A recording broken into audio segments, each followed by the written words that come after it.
So in this section, we are looking at 1.7. We're going to solve inequalities in one variable. And I'm looking at page 85 in your book, number 60. And I'm doing the even problems for you to help you with the odd problems, which are part of your assigned text work. And so the even problems are very similar to the odd ones. So make sure you practice your odd problems so you can be prepared for the quizzes, the online quizzes, and also your tests. Okay, so right here we have an inequality with fractions. And again, same idea. One method to solve is to eliminate the fractions by multiplying both sides of the inequality by your LCM, least common multiple. And in this case, our least common multiple will be 14. And so we would multiply every single part by 14. So let me show you. And of course, we're going to reduce. And 14, you could write 14 or you could write 14 over 1. Just make sure you know 14 is in the numerator.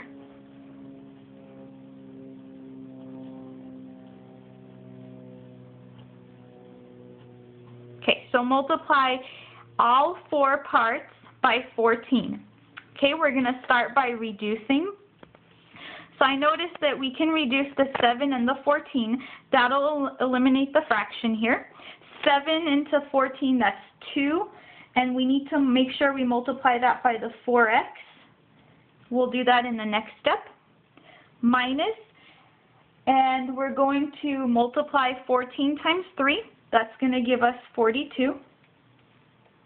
Greater than, and again over here we're going to reduce the 2 and the 14. That reduces to 7.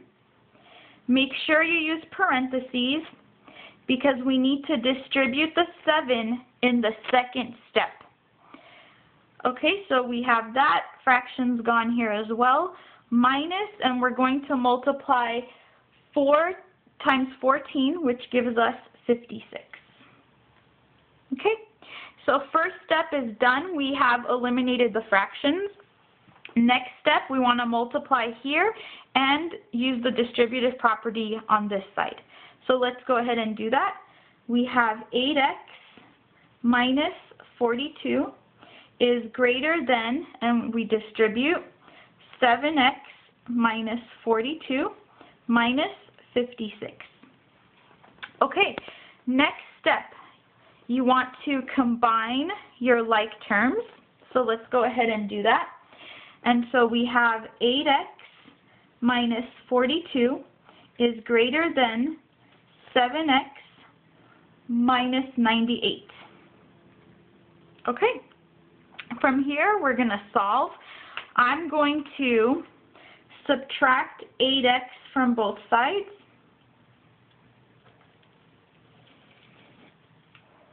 Okay, we're left with a negative 42 is greater than negative x minus 98.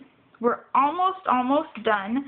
You need to add 98 to both sides, plus 98.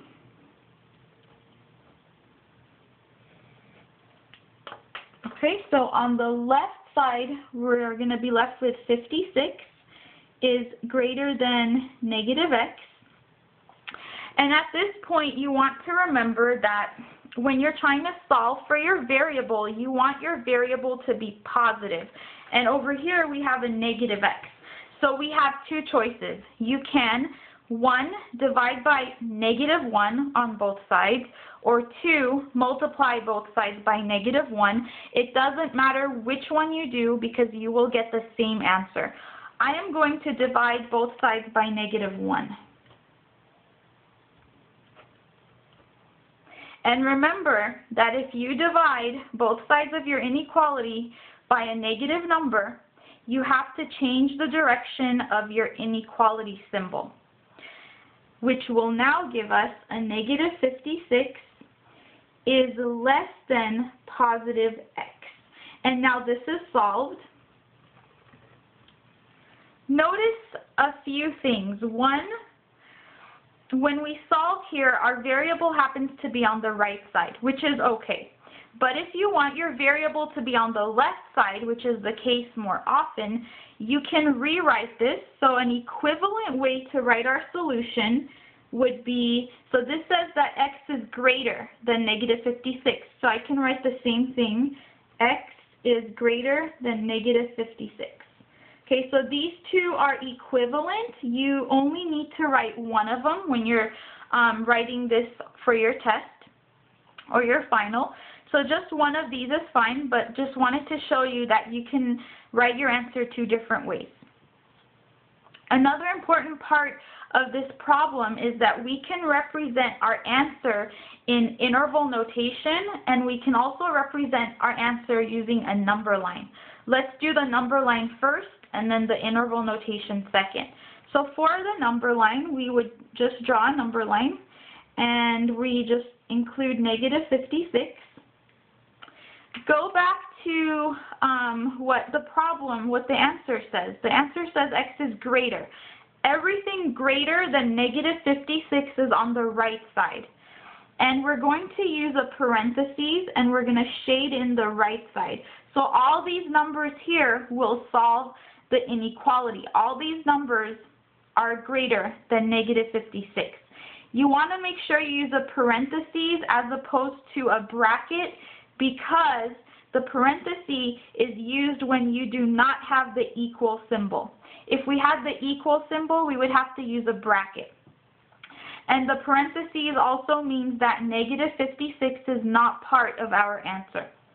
So we have our graph here, and then interval notation is pretty easy. If you have your graph, we just kind of rewrite what we have on our graph. We have a parentheses, negative 56, and then obviously the shaded part goes off to positive infinity, so that's what we're going to include here. And infinity always has a parenthesis, so I always put a parenthesis there. And then we can box these two, and we are done. So interval notation is actually important. We're going to see that used a lot throughout this class, so make sure you understand interval notation. And it always helps if you make your number line first and the interval notation second.